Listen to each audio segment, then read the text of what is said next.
So you know when you get called to school by the teacher, it's never to discuss how great things are going in the classroom. You arrive and you sit down in one of those tiny little foundation-faced chairs with your knees up to your chin, and you start overthinking every parenting decision that led to this moment. The teacher walks in and she shows you the desk where there are two normal-sized chairs. As you sit down, you brace yourself. What is it this time? If this scenario sounds too familiar, you found this podcast today for a reason.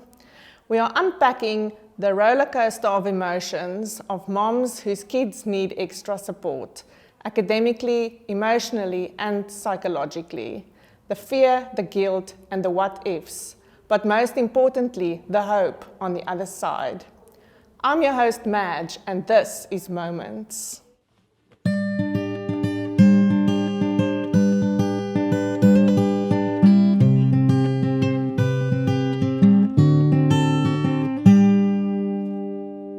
Joining me today is Yolanda Gani. Yolanda, welcome. Thank you so much. Yolanda is a dyslexia and learner support specialist. Yolanda, let's define what learner support means. Learner support is actually, to simplify it, any support that a child needs to be able to reach their optimal potential. And that can be from emotional, academic, any type of intervention, because at the end of the day, the aim is always to have a functional child that achieve their optimal potential. That makes so much sense, because I think for a lot of people, there are like a few very obvious ones like ADHD or anxiety or trauma counseling, but it goes far beyond that. Definitely. And a lot of the times when we work with where a child needs support, it is not just like only related to diagnosis, it is also related to social environment, it is related to home circumstances. So it is not just like diagnosis and the most familiar ones that we are working with. That is so interesting. So you see moms on a daily basis where they hear not always good news. Can you tell us what she goes through when she hears that her child actually needs extra support? Absolutely. What happens, and I am a mother with a child with barriers to learning myself as well, and I'm coming from a place where I have that own experience. So as a parent, I always thought like I have the most amazing child. My child is just like wonderful. Like each and every mother always thinks that our children are just like perfect. And then one day you have like that call where you're like called into the foundation phase and you have to sit like on that little stool. And then like your perspective of your child is not the exact way of how the teachers perceive your child. And because up until that moment you thought like that your child is doing well, your child is fine, your child is supported. And now you're like being called in and now it's like, but first of all, I start to panic, like, did I fail in my parenting? What did I do wrong? How can I be better? What exactly did I do? Where did I fall short? Did I not spend enough time? Was I too busy with my work? You start beating yourself up because we are the first people working with our children. So the moment when there's any concern, it immediately reflects to us. And it's like, but what did I do? And we beat ourselves up. That's so true, because I also recently went through the same thing when my son was diagnosed with ADHD, and there was so much freedom for me in the diagnosis because up until that point I was trying to find what were we doing wrong, what was the problem in our house or in our circumstances, but knowing that it wasn't something in my control gave me a lot of freedom. And it gave me a lot of hope because now I know we can go and look for the answer and the best way to support him. Absolutely, I agree with you, especially if we have, for example, children with ADHD. As a parent, I'm so used to my child being all over the show, like not being able to concentrate. That becomes my narrative of normal. So in my eyes, my child is like normal. And sometimes like that people might say comments, or they will like say certain things, and then I'm just like, I'm not concerned because that is normal. My child has always been like that. My child is doing well academically in school. My child is like happy. And then we don't actually realize, but there's actually something more towards it. So I love having diagnosis in place, because a diagnosis is a gift to know how to support the child, what is needed, what support do I have to put in place. So if I don't know with what my child struggles with, I don't know how to support my child. So diagnosis and understanding a child's challenges is really very important. So the more I shared our story, the more I realized how many other people have very similar experiences with different diagnoses, but their kids also have and need extra support. So do you think the negative stigma around these kind of scenarios have changed over time? I think where it comes in is that our worlds are actually like very small. We are so busy with a lot of things, and parents are trying to survive. Parents are just like trying to meet all their needs, all their responsibilities from school. So I know what is happening in my family, and when there is a challenge raised, then I feel, but it's only my child. But from a teacher's perspective, the teacher can see, but you know what, like I have 20 children in my class that need support. I have 10 children that is specifically struggling with this. So it is definitely just about your perspective. So as a parent, my perspective is only on a child, and I don't have that big picture to see that it is not just like only my child. But once again, because I'm so invested in my child, I feel that it's just like my child. Why is it my child? Why is my child not like coping? What did I do? What went wrong? So we always try, because we love our children so much, we always like try and carry their burdens within us ourselves. And that also means that I blame myself. I go the extra mile. I just want to support my child, and not realizing, but there's a whole network. There's like a whole network of parents, of specialists, of people qualified to be able to support my child and myself. But because we are not in that perspective to see that it's not just like my only child, we struggle to like deal with it, because I still think that it's just my child. So we don't have the holistic view of barriers to learning or support needed. That's so interesting. So why do you think mothers or parents always default to guilt and blame? We feel like it's our fault. We feel like it's something that we did wrong that led to this moment. I think it is because we are the ones spending the most time with our children. And there's no manual, there's no handbook that is coming out like, in this situation, please refer to page 5. When this happened, please go to page 10. So everything is, we learn according to how our children grow up.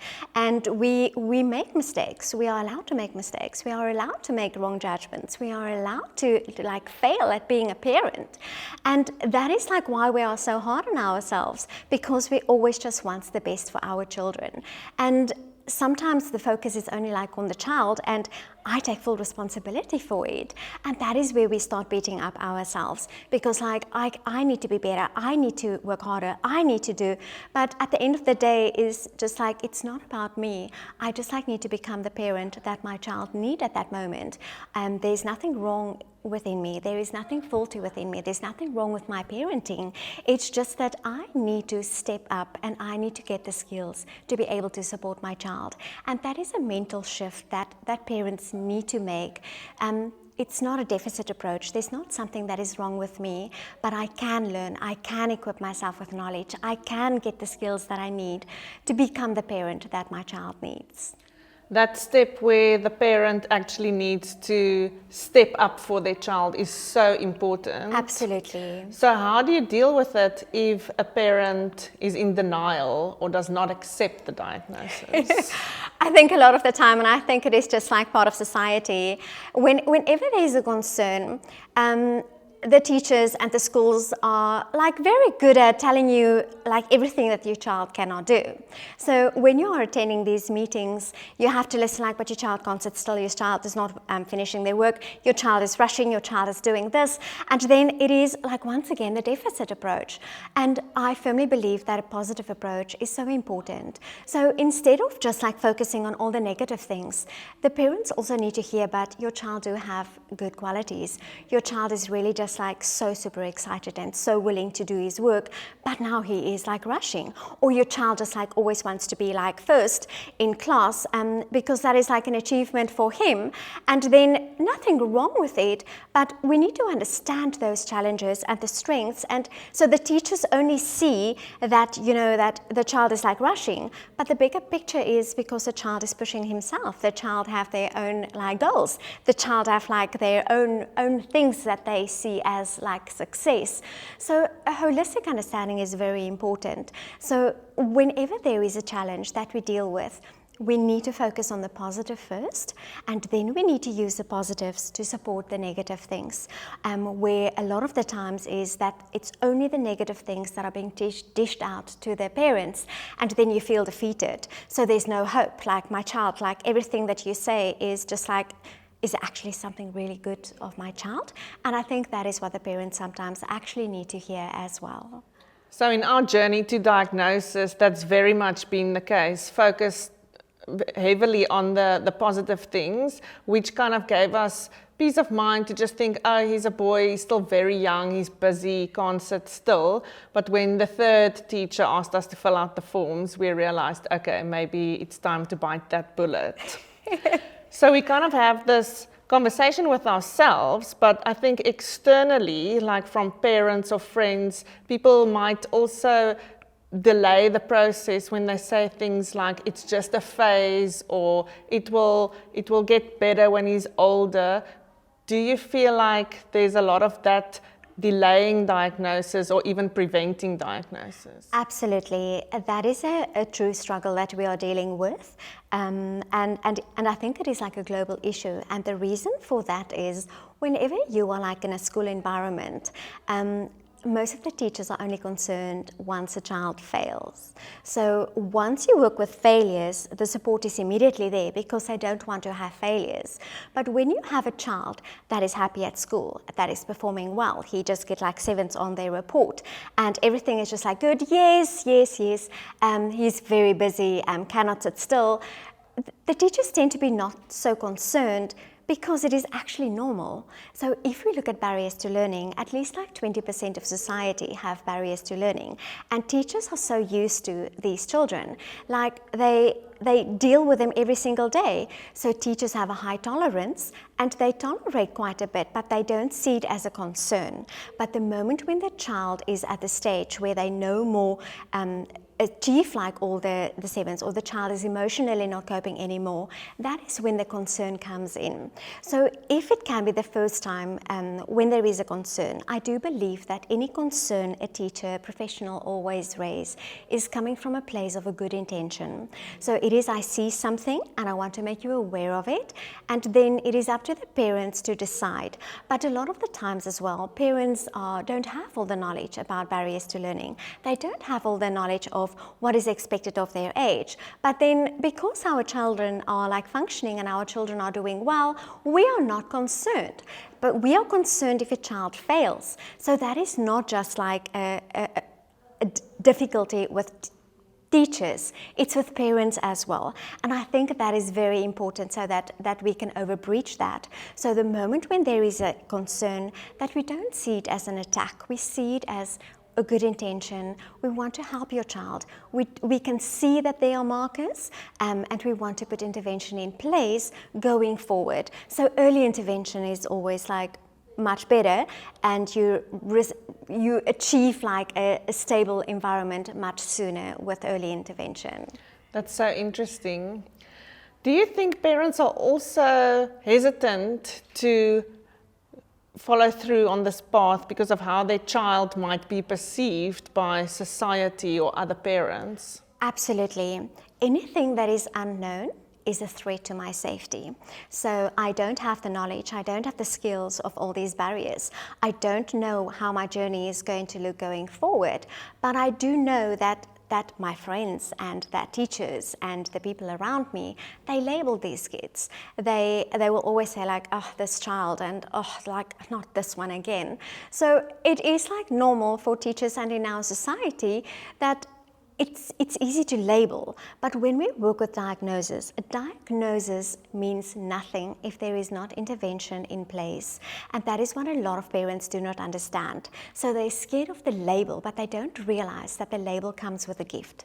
And the gift is, now at least I know what is wrong with my child. I know how to support my child, and I know what is expected from my side to be able to give my child the support, the love, the patience, the pharmaceutical intervention, so that my child can achieve their optimal potential. And ultimately, the hope. Yes, absolutely, absolutely. Of reaching their full potential. Yes, yes. So with every concern, it comes with hope. If I have a concern and I don't do anything about it, it's going to remain a concern. But the moment when I have a concern or a diagnosis or a difficulty and I can do something about it, it is a gift. My child will feel better, my child will have the skills that they need, and I as a parent will also be more at ease, because like now, my child is not mean, my child is not like horrible because my child is not listening, my child does not have the ability, but if I understand it, I also have more grace and patience with my child. That's so true. So Yolanda, what would you say are the biggest misconceptions of kids who need extra support? Oh, there's like many. The biggest misconception for me is that parents always assume that when a child needs support, there's something intellectually wrong with the child. And a lot of the parents, like that, they will not know how your child's report card look like, but they know that your child is like the busy one and he can't sit still. But it is automatically assumed that there is an intellectual barrier as well. So a lot of the times when we work with diagnosis, these children are actually super intelligent, but they do not have the ability to control their emotions, to control their attention, and they seem to like that they're not coping, but they actually like not stimulated by the curriculum, and because they're not stimulated by the curriculum, it is not challenging enough for them, they start acting out because they become actually like frustrated. So it is very important that we must stay clear of misconceptions. When there is support needed, it got nothing to do with intelligence. It is more about putting the right support in place. And another misconception that parents have is the moment when there is a concern, they assume there's something wrong with my child. And I don't want to have a child and there's something wrong with my child. But they don't understand that children learn according to their own paces. They reach their goals according to their own terms. So the moment when my child is not on par with their age, it doesn't mean that there's something wrong with my child.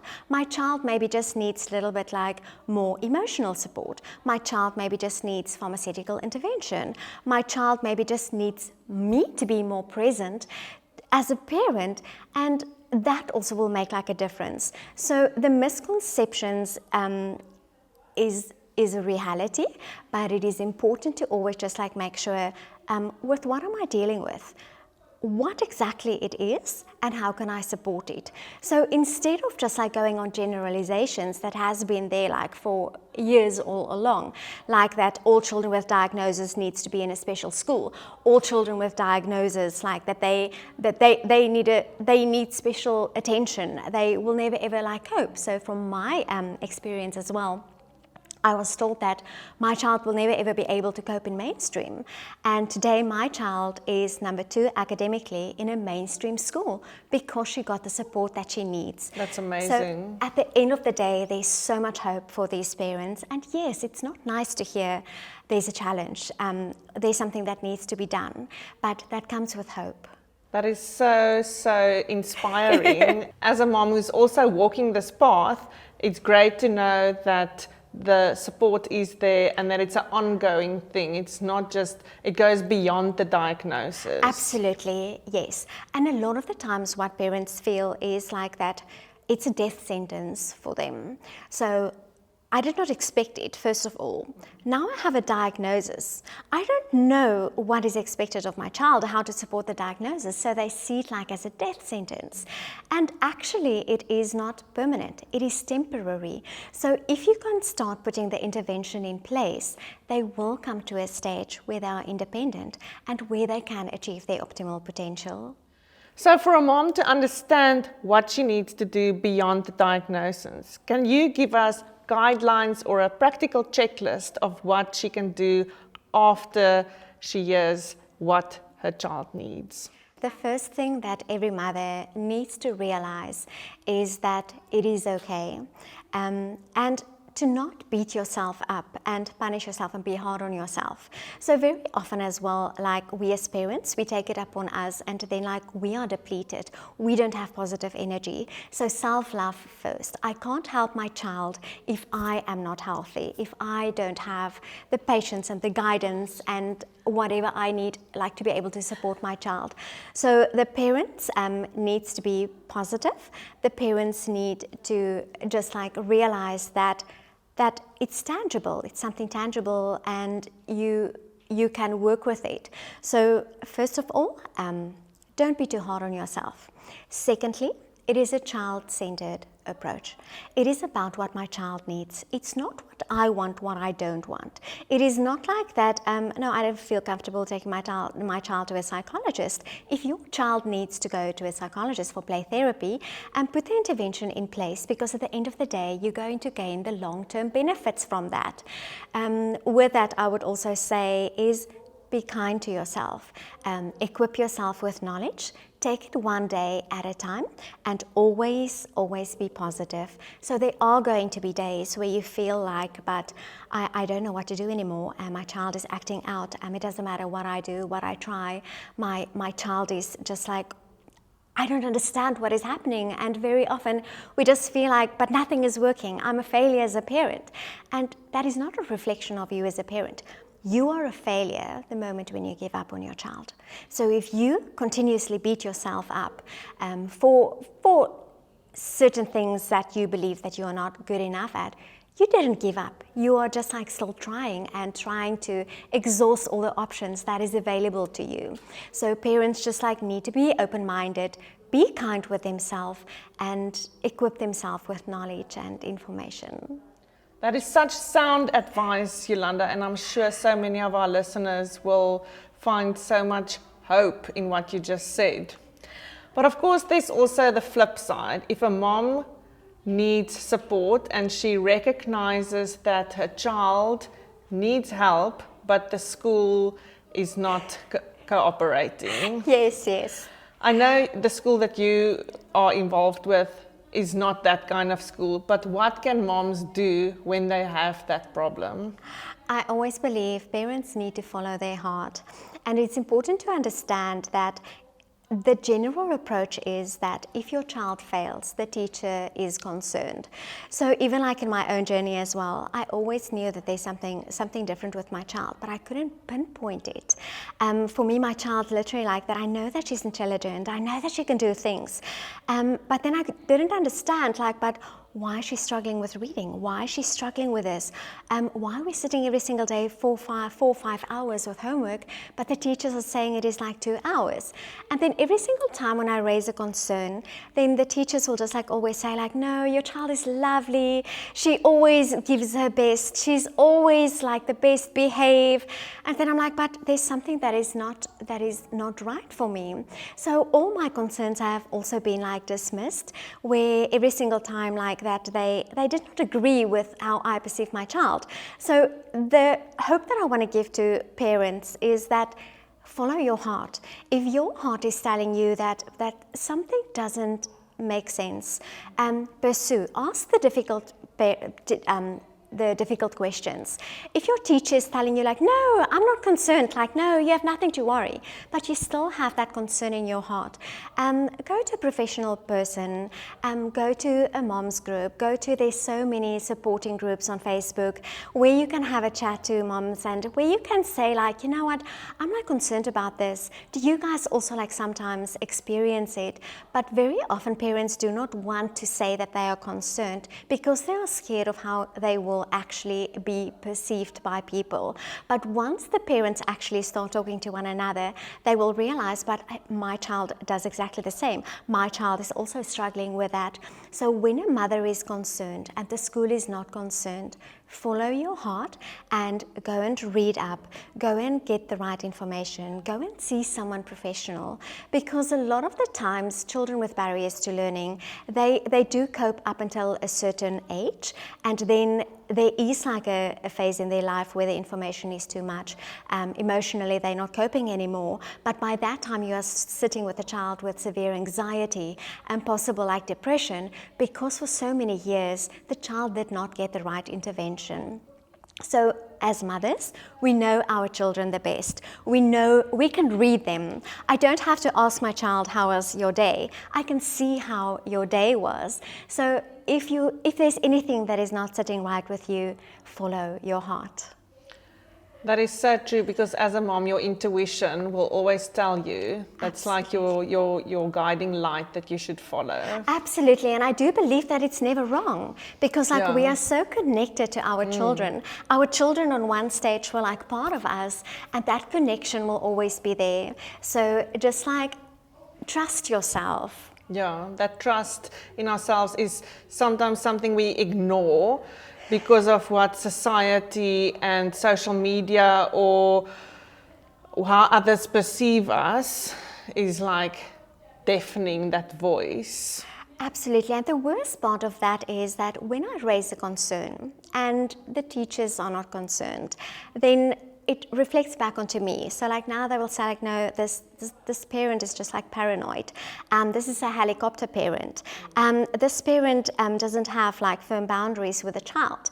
Like it is the parents like fault at all times. So in my case as well, my child had separation anxiety because school was very difficult for her. So every single time I was the one that was at fault. Your child have separation anxiety because like she's like feeding on your energy. And then like every single time it is like you are not like letting your child go. You are not like giving your child like that independence. But in the background is like I know that my child got everything that you are telling me at home. My child do have all those qualities. It's just when I need to drop her off at school that I'm struggling with this. So a lot of the times when there is a concern and the school is not concerned, they will say, but no, the parent, no, you're just like paranoid. And it comes back to me, and then I beat myself further up because why don't they see like that, that there might be a concern?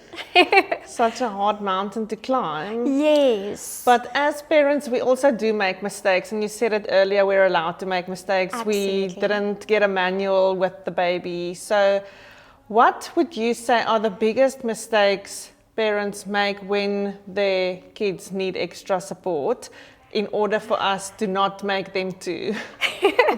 The biggest mistake that we make is sometimes the way that we react. So without thinking about everything the way that I react.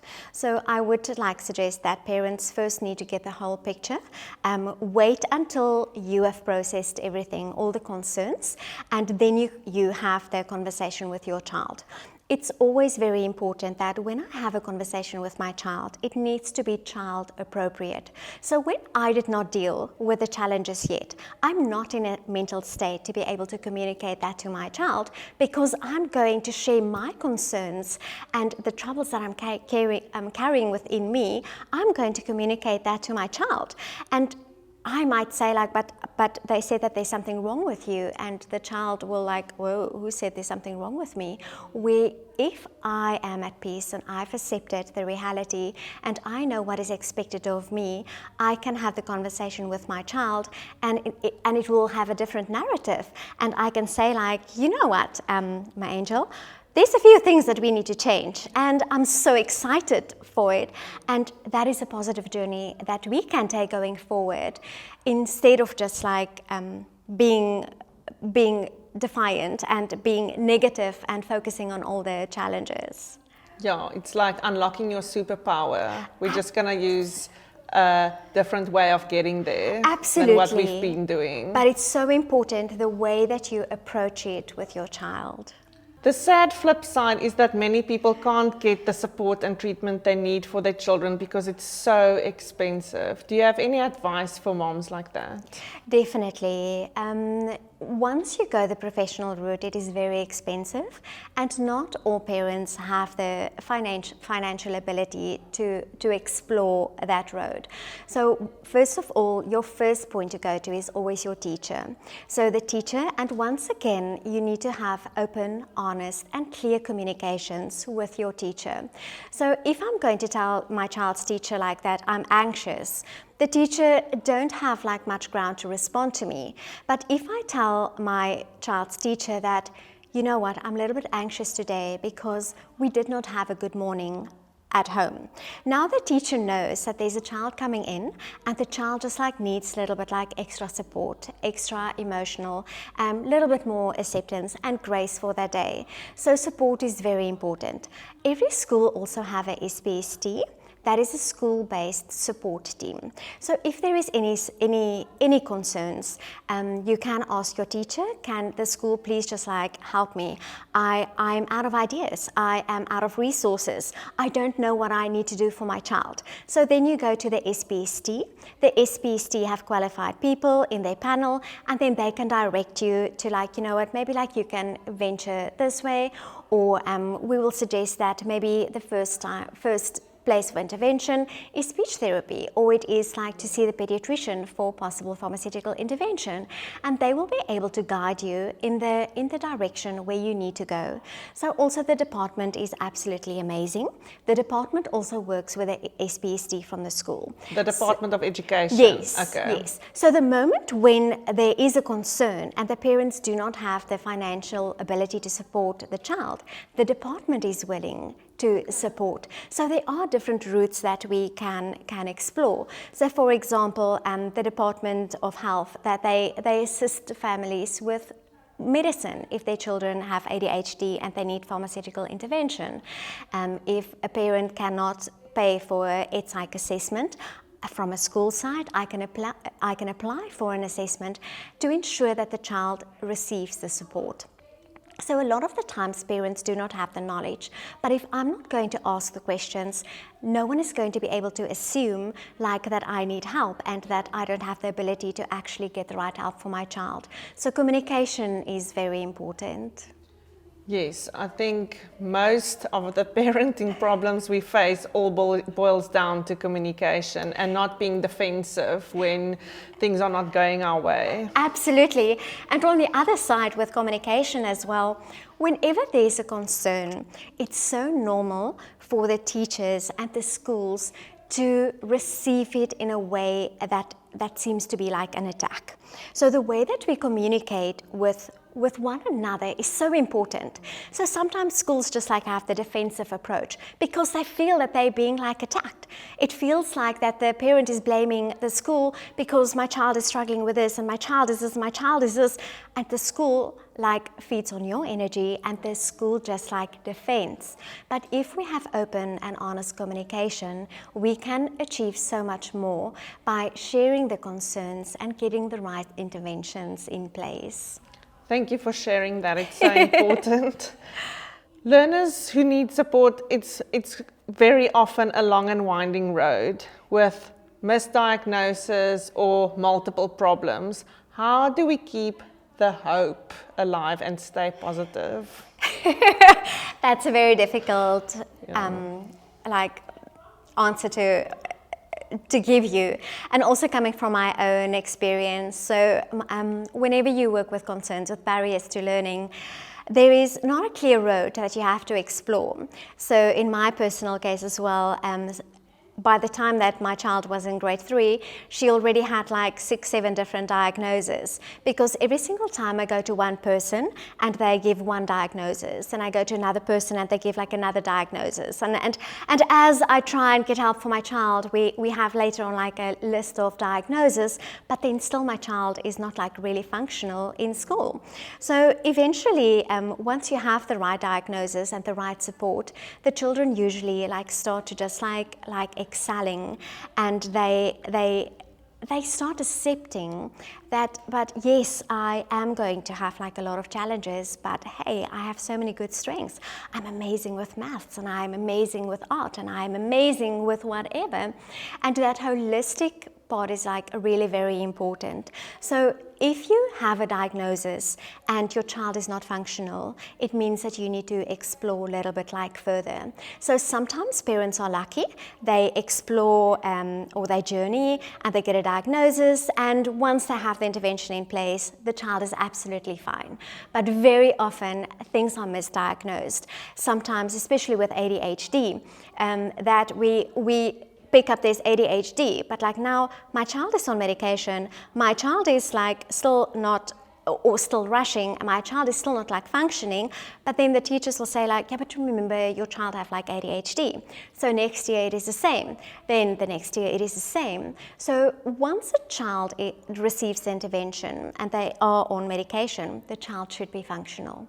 And if the child is not functional, we need to keep on exploring different routes, different diagnoses, different interventions, because the ultimate goal is for each and every child to be functional, they need to be happy, they need to excel, and they need to become the best version of themselves. If that's not every mom's goal, I've told someone recently that my biggest goal in life is to have happy kids with self-confidence. If I don't achieve anything else in my life but those things, I would be so grateful. I would look back and say, I've done my job. So yeah, if the road looks different for each one of us, that's just what we have to do, because at the end, happy kids is the goal. Absolutely. But happy moms make happy kids. Absolutely. So we've spoken a lot about support for the kids, and I think there's a lot more information out there on how to support kids with barriers to learning or need extra support. But what about support for mothers? Do you think schools actually offer enough support and knowledge and information for mothers? And if not, what does the road forward look like? Or what can a mom do who actually feels a need for extra support from her school? That is another reality that is like so real. Because schools are child-centered, the focus is only on the child. And me as a parent is like, I just have to cope. I just like have to deal with everything. And I think that is something that needs to be overbridged in the future. So in my role specifically where I am, for me it is very important that parents are equipped. They need to understand the diagnosis. They need to understand the knowledge. They need to understand their child. Because the moment when you understand any barrier to learning, it gives you peace. And if you don't understand something, you will never ever have peace. And that is where it comes in, that me as a parent need to get to that stage where I have peace. So sometimes the schools, the teachers don't have the ability or the time to sit with each and every parent. So if we have a parent meeting, you only get 10 minutes, and like within that 10 minutes, you need to like discuss everything. And moms need a little bit like more. So it's very important for moms also to equip themselves, maybe join social media groups, support groups where there are, for example, children with specific barriers, where they can voice themselves. I've been struggling this whole week with my child with meltdowns in the morning.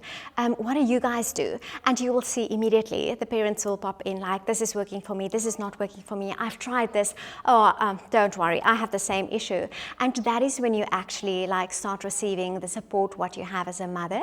So also for me very important, as a mother you need to limit all the people in your life that does not support your journey in helping your child. So if you have anyone in your life that is just negative all the time, like your child is just like naughty, no, your child does not have like ears, like a person like that will start influencing your role as a parent, and you going to start wondering, but maybe it is the truth. So all negative influences need to be limited because it is a positive approach. So surround yourself with people that have the same goals, the same understanding and the mentality than what you have, because you can't try and be a good mother and a parent and help your child if you are getting like from the back all the time like that, like no, like you are unreasonable, your expectations are like too high, because it is in contradiction with what you are actually trying to achieve with your child.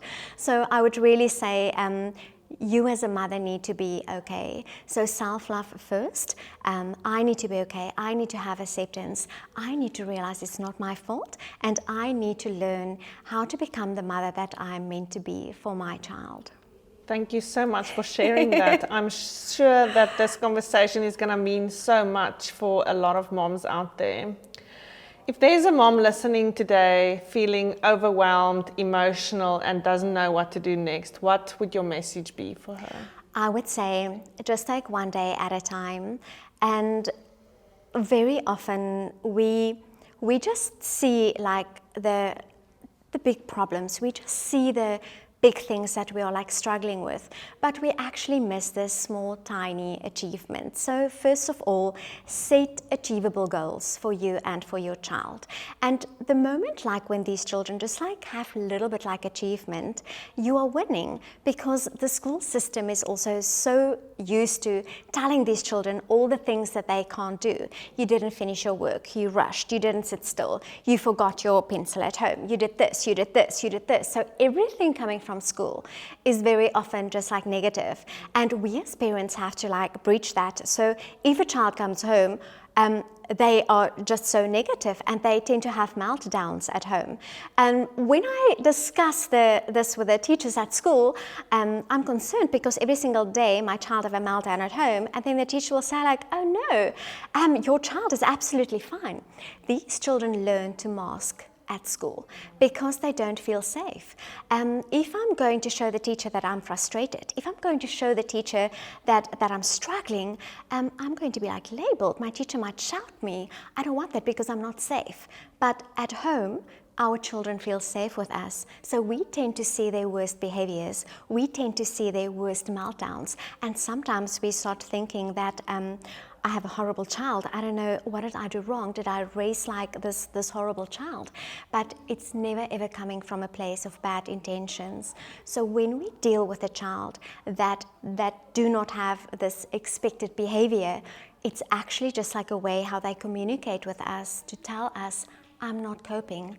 I don't know what to do. Please help me. So in a perfect world, instead of having these tantrums and meltdowns, it would be nice if these children can come to us and say like, you know what, like mom, I really just like need you to help me today. I'm struggling with this. The teacher shouted at me again today and I don't know what to do. But these children don't know how to communicate that with us. So whenever a child acts out, it's actually a cry for help. But as parents, sometimes there's an escalation in their emotions, and immediately it's like that, but I don't deserve it. I don't deserve this disrespect coming from you, and the whole situation just escalates. So an important thing that I had to learn as well was when my child's emotions are high, I need to have control over mine. I'm the adult, I'm the parent, I'm the mother. So when her emotions are skyrocketing, I need to remain her stable, her safe, and her calm. So that is the best advice that I can give to any parent. And once my child is emotionally calmed down and stable, then I can have the conversation with the child and say, I see there's something really troubling you. How can I help you? And that was a breakthrough for me. I'm sure it will be for many other moms too. I love what you said about breaking it down into achievable steps. Like just take that first step, ask one question, read one article. Yes. Don't see it as this massive mountain to climb. Just like do it piece by piece and the puzzle will fall together. Absolutely. And once we work with things that is unknown to us, it comes with fear. And you feel defeated because like you just go into Google and you Google something and then like there's 1,000 things coming up, and like now I'm like in a panic mode because like, where do I start? What do I have to do? So for any teacher, any specialist that is helping a parent, I think it is also important to give the most important information to the parent, that is my go-to. That is just like the basic things that I need to know for now. And then once I'm done with that, then I will like go like, okay, thank you so much for sharing. is there maybe like something else that you can share with me? And then you take it one step at a time, because this is not a race. This is a journey, and the end goal is to have an amazing, well-adjusted child that is functional in society. Thank you so much, Yolanda. You've given us so much to think about, and you've shared so much wisdom and knowledge. I really, really appreciate it. It's an absolute pleasure. And this brings us to the final five questions that every guest on Moments will answer. So which part of your human experience, or what I call the HX, was changed the most by becoming a mom? The human experience that changed me as a mom was just like having a child. So as human, I've always been like a top performer. I always wanted to be like the best with everything that I do. So I'm very competitive. And then when I got Diana, like after 7 years of like struggling, I actually felt incompetent. And I felt like that, oh, what am I going to do? Like, how am I going to keep this child like alive? And that was the moment in my life where I realized that I cannot control everything in my life, and I have to take it one step at a time. And that changed my perspective or my purpose. Who am I as a human being?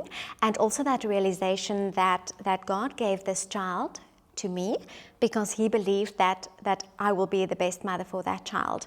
So becoming a mother absolutely just like changed my life. That's beautiful.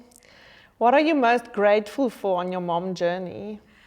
I'm most grateful for the good and the happy moments.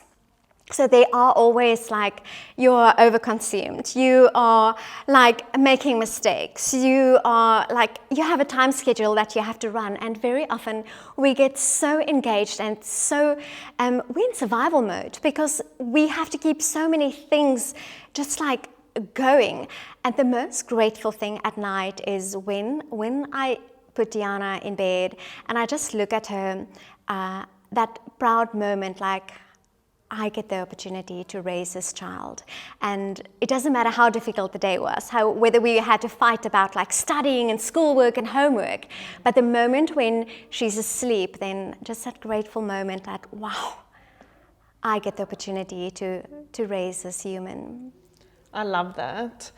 So, looking back, what would you do differently? I would definitely not beat myself up. Looking back at my journey, I can write a book about the days, the moments. I wasted like years of my life beating myself up, where I was thinking that I'm not good enough, I'm not competent, I'm not cut out to be like a parent. Sleepless nights. I try and sleep and then I wonder like, what can I do better? I've tried this, what else can I do? So I would be kinder to myself. I will have a different perspective, a positive perspective of like that it is a journey. It's not, God is not expecting me to be a perfect parent, and I need to embrace that, and one day at a time. So I will definitely be much kinder to myself. I think that's a message most moms need to hear. Definitely. Yeah. So what are you telling your own child about parenting?